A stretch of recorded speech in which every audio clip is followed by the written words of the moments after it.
When I opened the window, it smelled the scent of the earth. It seems the rain that had been falling since last night has stopped, and sunlight is peeking through the clouds.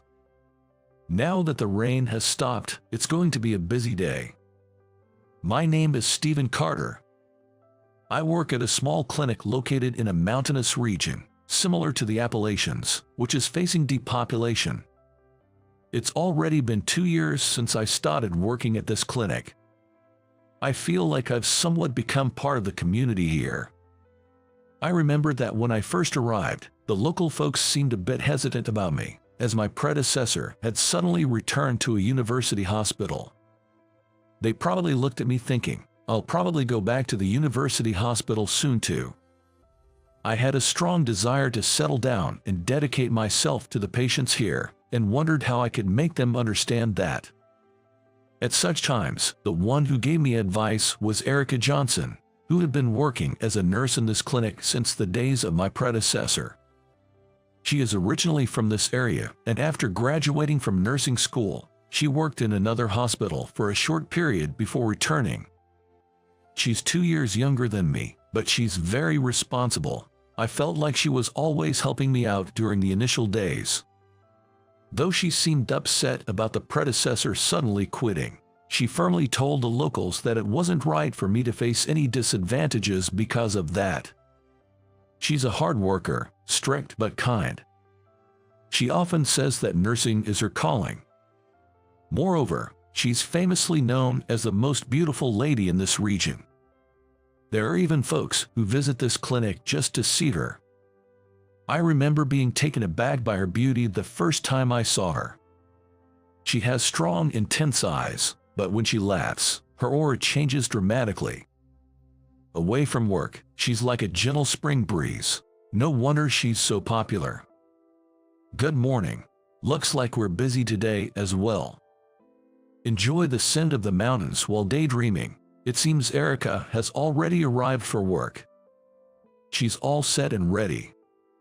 The lady working part-time as a receptionist is Erica's aunt, and she also seemed to have come in for work. Yesterday's rain made it difficult for the elderly to visit the clinic. There might have been patients who felt unwell but couldn't make it. Our intuition was spot on.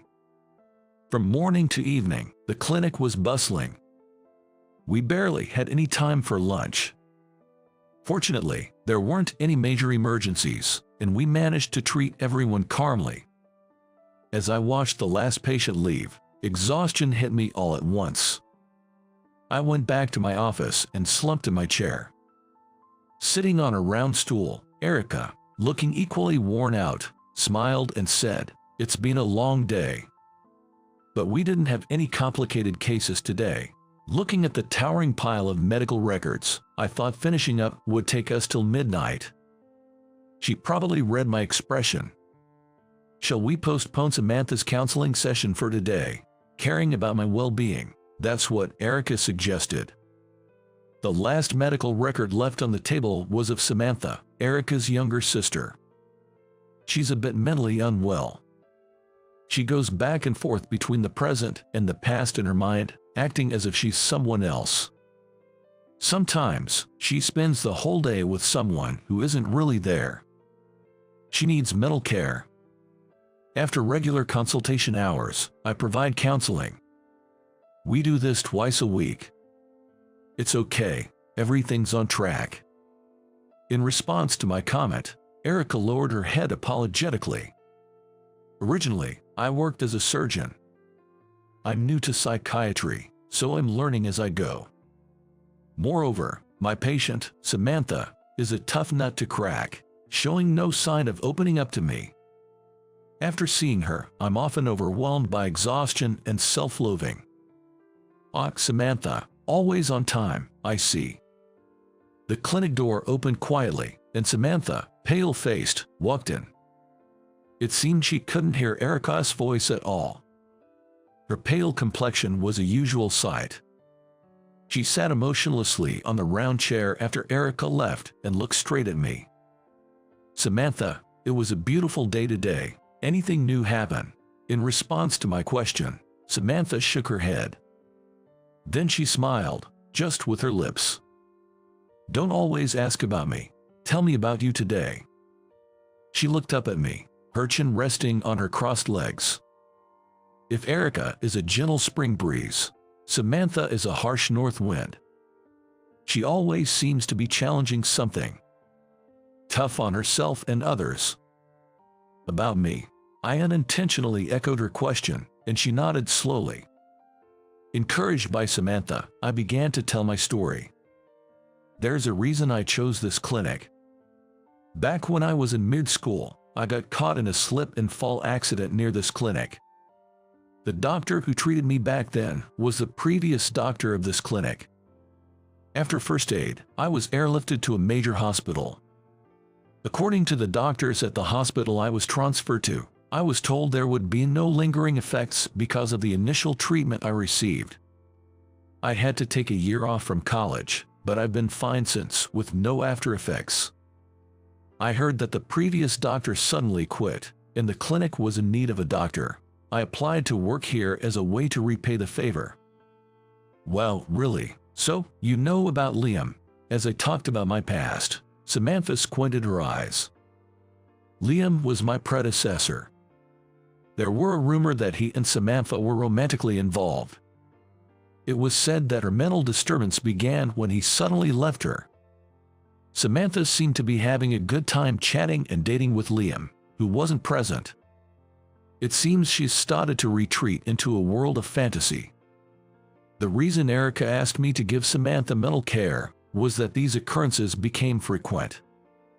Samantha seems completely unaware of her actions. You didn't graduate with your peers, did you? What were you doing after? You didn't come straight here after graduation, did you? I nodded and explained the reason. After graduation, I immediately joined a medical mission abroad. Being invited by a senior was one reason, but I also wanted to see the American medical care from a bird's eye view of the world. Every hospital has its politics. The prestige of the university you graduated from can set a pecking order in society. One of my peers was the son of a renowned medical professor. His name is Max. I heard he's currently working at a university hospital. Max would flaunt his father's position and look down on other peers. Overseas medical missions are possible if you have a medical license. After gaining a lot of experience abroad and finally gaining some confidence, I decided to return to the States. That's when I chose this clinic. I always thought you were an oddball, but you're interesting. That day's counseling session ended in a way where it was hard to tell who was the patient and who was the therapist. In the end, I couldn't get any information out of Samantha. Watching her leave from the front door, a thought struck me. I questioned if Samantha really has a mental illness. Interacting with her a few times, I realized she's sharp-minded. She can foresee the course of conversations and loves delving deep into matters. She might just be pretending to be mentally ill. But then the question arises, why? The past month felt like being pulled around by her. During those days, I received an unexpected invitation from the city. There was a request to share my experiences from my overseas medical mission in a lecture. The invitation also mentioned that some of my university peers would be speaking. It felt like a good opportunity for a reunion. I consulted with Erica and decided to take a couple of days off from the clinic. For me, I'm a special guest. The lecture felt laid back. Dr. Stephen, I heard you're heading to New York after a long time. I have some errands around the same time, so I could give you a ride. Samantha said this during our post-treatment counseling. She usually rides a big motorcycle. She said I could ride with her since she had her own errands. Although it seemed a bit scary, it might be a good chance to get closer to her. Maybe I'll take you up on that offer. When I said that, she laughed and told me, "Don't be scared." Turns out, I was scared. By the time we got there, I was so stiff with fear. I swear it's not because she's a bad or reckless driver. It's just that I'm a scaredy cat. I've never ridden a motorcycle before, and the idea of a petite woman like her handling such a big, heavy motorcycle was unnerving, I suppose. But despite my worries, she handled the motorcycle as if it were an extension of her own body. We reached our hotel in no time. She helped me off the bike at the entrance. "I'll come pick you up for the ride back," Samantha said before she left. Samantha said she had something else to do, so perhaps she was in a hurry. The next day, I arrived at the conference venue and was taken aback. I had assumed it was going to be a small-scale event, but it was packed with college professors and young doctors. I even spotted some of my medical school classmates. Because I had to take a year off due to an injury, I graduated a year later than everyone else. I remembered a friend telling me that some people thought I had dropped out midway. I really didn't want to bump into anyone troublesome. So, I decided to focus on my presentation. My speech went well, and the organizers even praised it, so I was relieved. That's because the speakers before me were college professors and prominent young doctors. I was sweating bullets from start to finish, wondering if it was all right for me to be the grand finale. The organizers asked me to attend a social event that night. The venue was the hotel's large hall, and it was going to be packed with medical professionals. And sure enough, the social event was swamped with people from the medical field. It was a standing buffet, so I quickly made myself scarce. I was hoping to enjoy some good food unnoticed and leave early. But there are always those who have a keen eye, and I was spotted by the last person I wanted to see. "Hut, is it okay for you to be lounging around here? Isn't your clinic in the middle of nowhere?" the man asked in a mocking tone. It was my old classmate Max from university. A guy I didn't like, who always flaunted the fact that he was the son of a university professor. I heard he's currently working at a university hospital. "Long time no see. I've closed the clinic for 2 days. We don't have any severely ill patients right now," I replied. "Well, it's water under the bridge now." Doing my best to keep a smile, I started making small talk with Max. Slowly, our old classmates started to gather around us. Surrounded by familiar faces, the conversation flowed. When I was asked to elaborate more on my presentation, it turned into a Q&A session. Max didn't seem to like that. He crossed his arms and started tapping his foot impatiently. And he didn't bother hiding his condescending attitude, frequently interrupting and making light of my responses. Gradually, my colleagues started to get fed up with Max's attitude. When an old friend I haven't seen in a while asked about my current job, I honestly told him it was a clinic in a remote mountainous area. "Well, you were the guy who almost dropped out of college. Guess you couldn't handle a big hospital, could you?" Max never missed an opportunity to chime in. "There are more raccoons than people there, right? Half the patients you see are probably raccoons, aren't they? But hey, if there's a serious case, they just airlift them out. So it's the perfect job for someone with your lack of skills," Max said, raising his voice intentionally. It was painfully obvious he was trying to embarrass me. I didn't even have the words to respond. Arguing would just encourage him, so I just glared at Max in silence. Then someone stepped between Max and me. I think people who don't understand how busy mountain clinics are should keep their opinions to themselves. Seeing the man who had stepped in, Max's face turned pale. I recognized the man as well. Dr. Liam. This guy was in the same year as me, but he stopped showing up for training, and now he's parading around as a doctor and even giving lectures. Can you believe that? The man, apparently a higher up at the university hospital and Max's boss, was speaking negatively about me, but his tone remained polite. Dr. Liam looked at me and smiled slightly. It seems he remembered me. "It's been a long time. Thank you for saving my life back then." As I began to bow in gratitude, Dr. Liam waved it off, saying that thanks weren't necessary. He said he was just doing his job, and he was more grateful to see me doing well. Max was shocked to discover that Dr. Liam and I knew each other and seemed at a loss for words. He didn't want to put his foot in his mouth any further. Max, he was your classmate, right? But you guys graduated before him, didn't you? Dr. Liam asked Max, seeking confirmation. Max nodded. He stopped coming to training midway, pointing fingers at me. It felt like he was comparing me to a soldier who had deserted the battlefield. It was frustrating. Everyone has their own reasons. Max, have you ever observed one of his surgeries? When questioned, Max shook his head. Dr. Liam said, I see, with a sigh. Even if you give it your all, Max, it'll take you at least 5 years to reach his level. Max looked completely dumbfounded, not understanding what he was being told. I was also surprised, wondering when Dr. Liam had observed my surgery. Abroad, I had been in disaster zones and war zones, where time was of the essence. Probably, following experienced surgeons had honed my skills faster than I realized. Unbeknownst to me, professors from the university hospital had gathered around us. One professor who seemed familiar with me told Max, "Mind your manners." Max looked flustered, having never expected the professors to hold me in such high regard.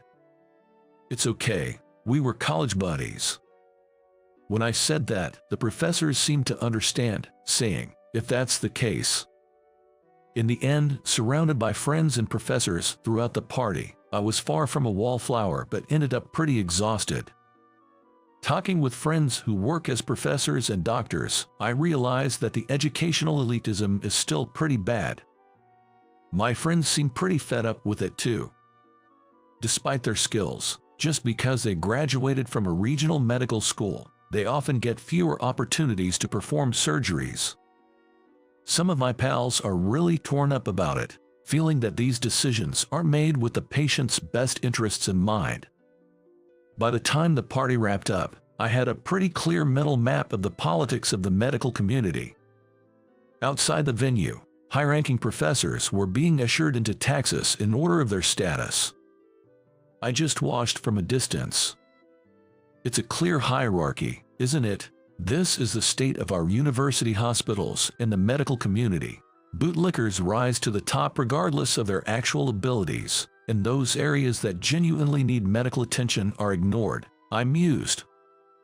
I noticed people obsequiously bowing to Professor Jacob, who happens to be the father of Max.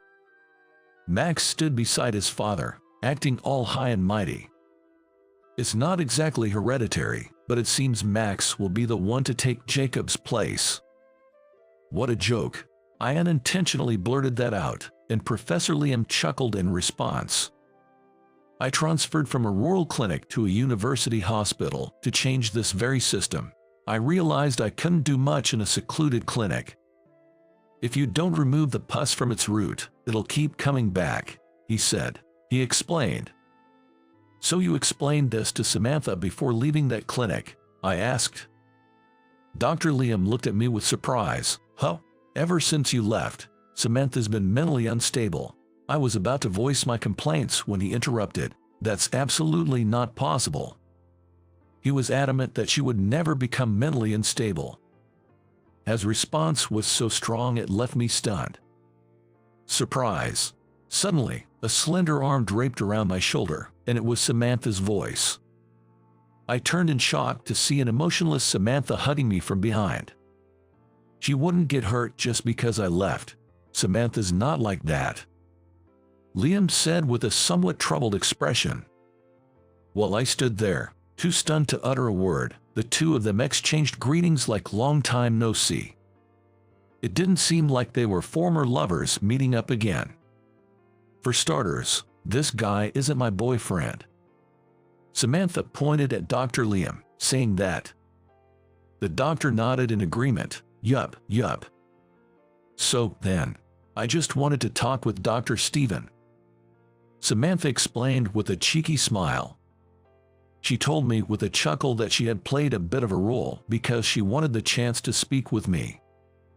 Samantha is actually a philosopher by training. She's always been a bit odd. Samantha puffed up her cheeks. That's just prejudice. For me, that wasn't the issue at hand. Even though Samantha had come to pick me up, my mind was still in a whirl. Hey, Stephen, would you help me out at the university hospital? I thought I could manage on my own, but it's becoming too much. Dr. Liam was asking as casually as if he were inviting me for a walk. And he wasn't just asking me to work at the hospital. It was as if he was inviting me to take down a massive barrier together. A few days later, I was at the clinic. The only difference from before was a pile of cardboard boxes filled with my stuff. Samantha, who supposedly didn't need my counseling anymore, showed up again. Through the gap in the exam room curtains, I saw her sneakily wrapping an old-fashioned medicine bottle in cloth. Whoa, the sight made me blurt out in surprise. Surprisingly, she was trying to wrap an old-fashioned medicine bottle in a cloth. Realizing she was caught, she clicked her tongue lightly. What are you doing? I just wanted it. She probably wanted the vintage medicine bottle. I knew she had a thing for retro stuff. You can't take that. The next doctor might need it, right? But Samantha cheekily puffed up her cheeks and called me a tightwad. Your departure is tomorrow, right? After some contemplation, I had decided to accept Dr. Liam's offer. I felt that to make a significant change in the current medical world, we'd have to tackle the core issues. Turns out, my successor is none other than that Max who apparently threw his hat in the ring. I got a call from him to let me in on what I didn't know. Surprisingly, Max has been really engaged with healthcare in his own way. Makes you realize you never truly know someone until you get to know them deeply. Erica decided to stay at the clinic as a nurse. If you came along with me, you'd be worth 100 people, I mused, trying to convey feelings I hadn't shared till the very end. I wanted to put it more eloquently, but this was the best I could muster right now. To Samantha, it seemed like she could see right through me. She didn't even look surprised. If in 3 years, you haven't become a puppet to power, you learn the right to woo me. With a firm point at me, Samantha made her declaration. What? Just the right. Just the right. Who knows where we'll end up from here? But I know I need her in my life going forward. For now, I'll just do my best until the day I've earned the right to woo her. So, when did you start liking me? With mischievous eyes, Samantha looked right at me. I'll confess when I've earned the right to woo you. To my reply, Samantha laughed heartily, saying, You got me there.